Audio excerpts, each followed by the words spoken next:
जानेंगे सबसे पहले बात इस वक्त की बड़ी खबर की। मध्य प्रदेश की सियासत से जुड़ी इस वक्त की बड़ी खबर आपको बता दें, कमलनाथ ने नेता प्रतिपक्ष पद से इस्तीफा दे दिया है।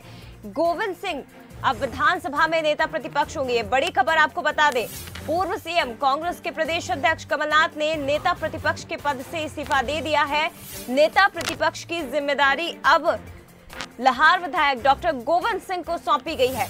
7 बार के विधायक हैं गोविंद सिंह, कांग्रेस के वरिष्ठ नेता, जिन्हें अब नेता प्रतिपक्ष की जिम्मेदारी सौंपी गई है।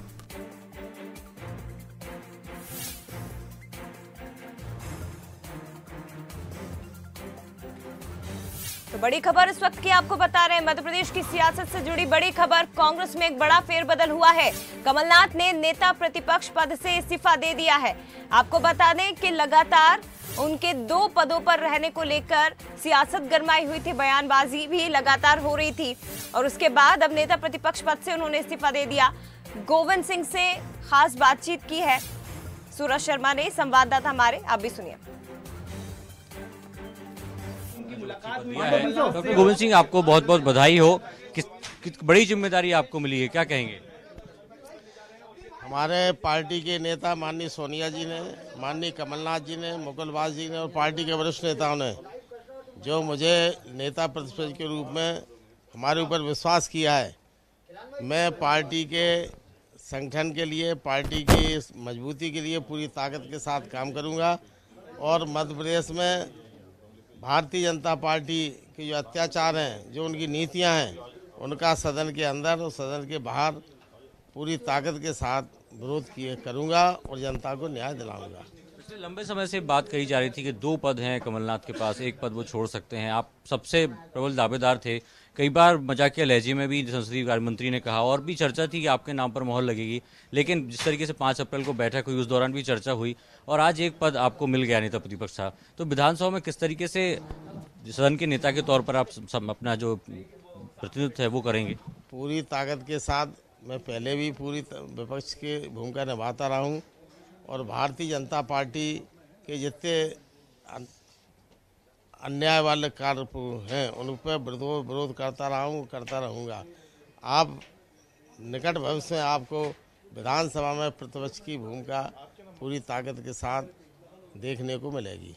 जिस तरीके से कहा जा रहा था कि मध्य प्रदेश में सिर्फ कमलनाथ ही हैं जो फ्रंट पर खेल रहे हैं, पूरी टीम या कहें पूरा संगठन वो चला रहा है, लेकिन जिस तरीके से पिछले 10-15 दिन में घटनाक्रम हुआ, कई नेताओं ने दिल्ली हाईकमान से मुलाकात की, उसके बाद बैठकों का दौर शुरू हुआ, तो अब माना जा रहा है कि अब जो निर्णय है वो सामूहिक निर्णय होने लगे हैं। उसी का नतीजा है कि आज नेता प्रतिपक्ष के तौर पर डॉक्टर गोविंद सिंह हैं। मेरी नियुक्ति में कमलनाथ जी का बहुत बड़ा योगदान है, उनका पूरा आशीर्वाद है और उन्होंने ही पूरी ताकत के साथ अपना विश्वास हमारे ऊपर व्यक्त किया है और मैं पूरे उनके विश्वास पे कमलनाथ जी के पार्टी के वरिष्ठ नेताओं पर खरा उतरूंगा। जब प्राथमिक तौर पर कौन कौन से कामकाज रहेंगे, क्योंकि जो 1.5 साल से कम लगभग चुनाव का समय बचा है, तो विधानसभा में कौन से मुद्दे रहेंगे जो जनता से जुड़े हुए रहेंगे, जो डॉक्टर गोविंद सिंह के नेतृत्व में कांग्रेस विधानसभा में उठाएगी? सैकड़ों मुद्दे हैं और उन मुद्दों पर विधानसभा में चर्चा होगी। लगातार भारतीय जनता पार्टी सदन नहीं चलने देती, प्रतिपक्ष के नेताओं को दबाया जाता है, प्रजातंत्र का गला दौड़ा जा रहा है, चुनी हुई प्रतिनिधियों को असेंबली में बोलने का अवसर नहीं दिया जाता है। अब ये सब मौका अगर आएगा तो विपक्ष भारतीय जनता पार्टी की सरकार को हिलाने में पीछे नहीं रहेंगे। एक और सवाल, आप जिस तरीके से पिछली बार कह रहे थे कि सब कुछ भाग्य से मिलता है और राजनीति में मैं संत बनने नहीं आया हूं, तो आज कहीं ना कहीं संत नहीं लेकिन नेता प्रतिपक्ष बन गए। बिल्कुल सच्चाई है, मैंने कभी किसी से कुछ मांगा नहीं है, न कभी आकांक्षा की। ये बात सच्चाई है, समय से पहले भाग्य से ज़्यादा कभी किसी को मिलता नहीं है और मैं तो कभी इसमें प्रयास में न रहा हूँ, न रहूँगा। लेकिन हमारे पार्टी के वरिष्ठ नेताओं ने, कमलनाथ जी ने, सोनिया जी ने, राहुल जी ने, मुकुलवास जी ने जो विश्वास किया है और मैं उनके विश्वास पर खरा उतरूंगा। अच्छा, 2 बड़े नेता हो गए, नेता प्रतिपक्ष के तौर पर आप रहेंगे, प्रदेश अध्यक्ष के तौर पर कमलनाथ, तो क्या लगता है आने वाले चुनाव में आप बेहतर काम कर पाएंगे, क्योंकि माना जाता है कि 2 जिम्मेदारी एक ही नेता के पास में है? कांग्रेस पार्टी सामूहिक नेतृत्व से सबसे बैठ के मशवरा करके पूरे प्रदेश में जन आंदोलन चलाएगी और निश्चित रूप से 2023 में मध्य प्रदेश में कांग्रेस की सरकार बनाकर ही हम लोग चुप बैठेंगे। चेहरे पर अलग खुशी दिख रही है और शायद कॉन्फिडेंस भी है कि जिस तरीके से 2023 में चुनाव होने वाले मध्य प्रदेश में, ऐसे किस तरीके से प्रदेश अध्यक्ष कमलनाथ के नेतृत्व में नेता प्रतिपक्ष के तौर पर डॉक्टर गोविंद सिंह की भूमिका रहेगी और वो 2023 में एक बार फिर वापस कमलनाथ की सरकार बनाएंगे। तो देखिए, सूरज शर्मा ने बात की है नए नेता प्रतिपक्ष गोविंद सिंह से और उन्होंने कहा कि समय से पहले किसी को नहीं मिलता और शायद गोविंद सिंह का समय आ गया। लगातार उनकी तरफ से ये कहा भी जा रहा था कि मैं राजनीति में संत बनने के लिए नहीं आया हूं, लेकिन अब आज नेता प्रतिपक्ष की जिम्मेदारी उन्हें सौंपी गई है, एक बड़ी जिम्मेदारी। और उन्होंने ये कहा है कि सदन में जनता की आवाज को मजबूती के साथ उठाने का काम कांग्रेस करेगी। और भी ज्यादा बातचीत हम करेंगे, मध्य प्रदेश की सियासत से जुड़ी बड़ी खबर है, लगातार चर्चाएं जारी है। सीधे रुख करते हैं एग्जीक्यूटिव एडिटर मनोज सैनी जी का, लाइव हमारे साथ जुड़े हुए हैं। मनोज जी, एक बड़ी जिम्मेदारी डॉक्टर गोविंद सिंह को सौंपी गई, कांग्रेस के वरिष्ठ नेता है और ये जो बदलाव हुआ है कांग्रेस में, इसे 2023 की तैयारियों से जोड़कर निश्चित तौर पर देखा जाएगा। बिल्कुल जया, देखिए कांग्रेस भी बहुत अलग लाइन पर काम कर रही है और लंबे समय से ये मांग भी होती रही थी। हालांकि कमलनाथ शुरू में ही कहे थे कि जब कभी सोनिया गांधी कहेंगी तो मैं पद छोड़ दूंगा, और वही हुआ। चर्चा हुई, लंबी चर्चा हुई है, सोनिया गांधी जी से मुलाकात हुई, 4 बार मुलाकात हुई है कमलनाथ जी की, उनके साथ 2 बार दिग्विजय सिंह भी गए हैं। और अभी जो अंतिम मुलाकात हुई थी, हमें लगता उसी दिन ये तय हो गया था कि कमलनाथ जी अब उस पद से इस्तीफा दे देंगे, और आज उन्होंने इस्तीफा दे दिया। लेकिन 2023 से यदि इसको जोड़कर देखें तो समझ आ रहा है कि कांग्रेस किस तरीके से चुनाव मैदान में जाने की तैयारी में है, क्योंकि दिग्विजय सिंह और कमलनाथ की जोड़ी जहां बढ़ते हुए दिखाई दे रही है। अलग अलग कई कमेटियां बनाई गई है, जिसमें 2 कमेटियों के चेयरमैन खुद दिग्विजय सिंह को बनाया गया है। चर्चा ये भी है कि 1-2 दिन में एक आध और कोई बड़ा परिवर्तन कांग्रेस के भीतर देखने को मिल सकता है। हमने ये भी देखा कि हरियाणा में वहाँ के अध्यक्ष को हटाया गया, वहाँ के अध्यक्ष ने इस्तीफा दिया, कुमारी सैलजा ने, और उसके बाद आज दूसरा दिन है कि कमलनाथ जी ने भी अपने नेता प्रतिपक्ष के रूप में इस्तीफा दे दिया और गोविंद सिंह जिम्मेदारी संभाल। गोविंद सिंह को भी यदि अध्यक्ष बनाया गया है, विपक्ष का नेता बनाया गया, तो उसके पीछे भी एक बड़ी रणनीति का हिस्सा इसको कहा जाएगा, क्योंकि लगातार वो आवाज़ें उठाते रहे और मुखालफत करते रहे सरकार के सामने तीखा बोलते हैं, सीधी बात रखते हैं, जनता के मुद्दों को उठाते हैं, और साथ ही उस क्षेत्र से आते हैं जहाँ ग्वालियर चंबल सबसे महत्वपूर्ण है कांग्रेस के लिए। 2018 के जब चुनाव हुए तो करीब 23 सीटें वहाँ से कांग्रेस को मिली थी, लेकिन जब उपचुनाव हुआ तो स्थितियाँ बिगड़ गई। तो अब उस क्षेत्र के नेताओं को भी साधना है, और वहाँ का सबसे कद्दावर कोई नेता था तो गोविंद सिंह है, इसीलिए उनको उस पद से नवाजा गया। वो कई बार अपनी बात रखते भी रहे कि जब मौका मिलेगा तो जरूर सभी को मौका दे देना चाहिए, एक पद पर एक व्यक्ति को होना चाहिए। गोविंद सिंह खुद इस बात को मांग करते रहे थे। आखिरकार आज वही हुआ कि गोविंद सिंह को विपक्ष का नेता बनाया गया। लेकिन अब भारतीय जनता पार्टी को अपनी रणनीति कुछ और बदलनी होगी, क्योंकि आज भी कोर कमेटी की बैठक चल रही, तो वो इसी पर है कि 23 की रणनीति क्या होगी, 23 का रोड मैप क्या होगा। और जब इस्तीफे की खबर कहीं मिली होगी तो उसके बाद कुछ और भी दिखाई देगा, क्योंकि ये तो समझ आ रहा है कि कांग्रेस ने भी समझ लिया, कमलनाथ जी ने भी समझ लिया, दिग्विजय सिंह जी ने भी समझ लिया कि 2023 में यदि वापसी नहीं होती है तो बड़ा मुश्किल हो जाएगा कांग्रेस के लिए। तो पार्टी के हित में ही इसको कहा जाएगा। बिल्कुल मनोज जी, लेकिन ये भी समझना चाहेंगे क्योंकि देखिए जाहिर तौर पर एक वरिष्ठ नेता है कांग्रेस के गोविंद सिंह, लेकिन लंबे समय से हमने उन्हें देखा है, सुना भी है, बंसल न्यूज से भी जब वो बात करते थे, आपसे जब बात करते थे, तब वो हमेशा यही कहते थे कि मैं चाहता हूं कि मुझे कोई जिम्मेदारी मिले, मैं पार्टी में संत बनने के लिए नहीं आया हूं। इस तरह के जिक्र, इस तरह के बयान वो हमेशा देते रहते थे। लेकिन क्योंकि ग्वालियर चंबल संभाग का एक बड़ा चेहरा है और जैसा कि आपने कहा है कि आने वाले चुनाव में कहीं पार्टी को इसका खामियाजा ना भुगतना पड़े, इसलिए बड़ी जिम्मेदारी गोविंद सिंह को दी गई है।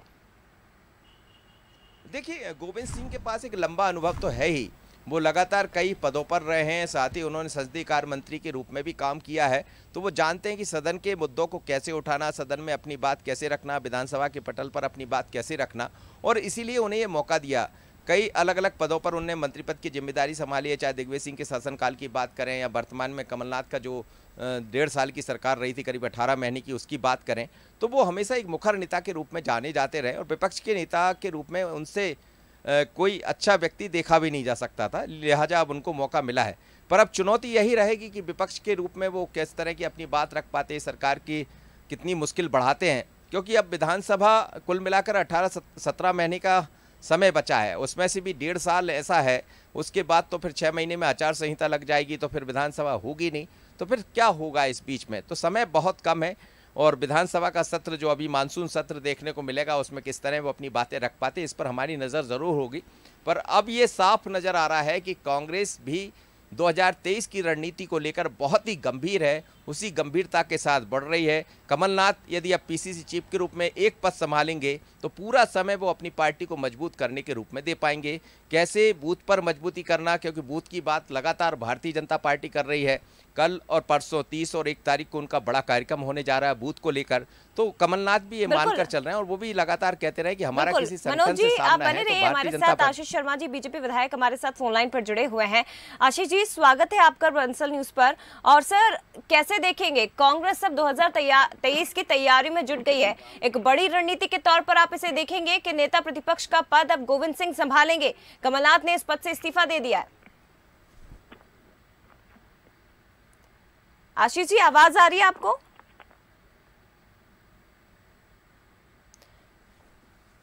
चलिए, आशीष जी तक आवाज नहीं पहुंच पा रही है। मनोज जी, आप लगातार बने रहिएगा।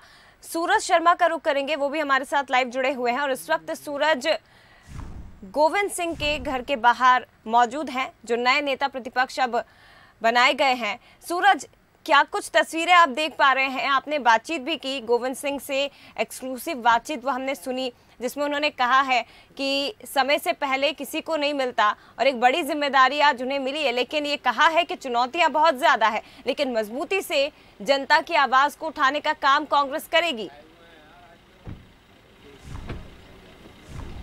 बिल्कुल, डॉक्टर गोविंद सिंह का नेतृत्व बनते ही उनके बंगले पर जो समर्थक हैं उनका दौर जारी है, जब गुलदस्ते मिठाई खिलाकर स्वागत सत्कार कर रहे हैं और साफ तौर पर एक बिल्कुल सूरज बने रहेगा। यशपाल सिंह सिसोदिया जी हमारे साथ फोन लाइन पर जुड़े हुए हैं, बीजेपी विधायक। यशपाल जी, स्वागत है आपका बंसल न्यूज पर। सर, कैसे देखेंगे, कांग्रेस ने एक रणनीति के तौर पर बड़ा कदम उठाया है, गोविंद सिंह नए नेता प्रतिपक्ष। देखिए, रणनीति नहीं है, कांग्रेस के ऊपर आला कमान के ऊपर दबाव था, कमलनाथ जी की अरुचि थी और कमलनाथ जी जिस प्रकार से लोकतंत्र के पवित्र मंदिर को बकवास कह रहे थे और बकवास का परिणाम ये उनको भुगतना पड़ा कि उनको नेता प्रतिपक्ष का पद छोड़ना पड़ा। और एक व्यक्ति के पास 2 पद थे, लंबे समय से इस बात की मांग की जा रही। कांग्रेस के जितने भी नेता भी जा रहे थे असंतुष्ट, मध्य प्रदेश से, फिर चाहे दिग्विजय सिंह जी हो, चाहे अरुण यादव जी हो, चाहे राहुल भैया अजय सिंह हो, सब दिल्ली के दरबार में जा करके इसी बात का रोना पिटना कर रहे थे कि सदन में दमदारी के साथ बात नहीं रखते हैं, नेता प्रतिपक्ष की भूमिका में शून्य है, कांग्रेस की हालत मध्य प्रदेश में खराब हो रही है। तो नतीजतन गोविंद सिंह जी को पदभार दे दिया। ये देखिए, कोई सोची समझी रणनीति नहीं है, इतना दबाव था कांग्रेस के आला कमान के ऊपर कि अंतोगत्वा, और फिर लोकतंत्र के मंदिर को बकवास कहने वाले व्यक्ति अगर उनकी रुचि नहीं है तो कम से कम अपमान तो न करे सदन का। हम तो 3-3 बार के विधायक हैं, हमने तो कभी नहीं कहा कि विधानसभा बकवास है। और कांग्रेस के 15 महीने की जो कार्यकाल था, 17 महीने का कमलनाथ जी का, उसमें तो वास्तव में कुछ भी नहीं हुआ।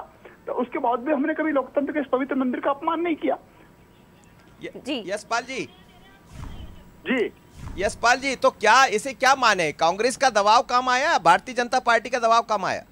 देखिए, मैं वीडी शर्मा जी प्रदेश अध्यक्ष जी की जागरूकता को प्रणाम करता हूं, उनको मैंने अभी धन्यवाद भी दिया फोन पर, इस बात को लेकर के उन्होंने जिस प्रकार से लोकतंत्र के पवित्र मंदिर का अपमान करने की जो टिप्पणी कमलनाथ जी ने की थी नेता प्रतिपक्ष की भूमिका में भी और एक दल के प्रदेश अध्यक्ष की भूमिका में भी, और तब उन्होंने पहले चिट्ठी लिखी और उन्होंने संविधान का उल्लेख किया, विधानसभा के नियम और प्रक्रियाओं का उल्लेख किया, धाराओं का उल्लेख किया। प्रदेश अध्यक्ष जी ने स्पीकर विधानसभा गिरीश गौतम जी को चिट्ठी लिखी है और उन सबका परिणाम ये निकला कि अंतोगत्वा लोकतंत्र के पवित्र मंदिर को बकवास कहने वालों को अंतोगत्वा बाहर का रास्ता दिखा दिया वे सदन से। तो आप क्या मान रहे हैं कि आपकी रणनीति काम आ गई? आप क्या मान रहे हैं, क्या बीजेपी की रणनीति काम आ गई, कमलनाथ जी को इस्तीफा देना पड़ा?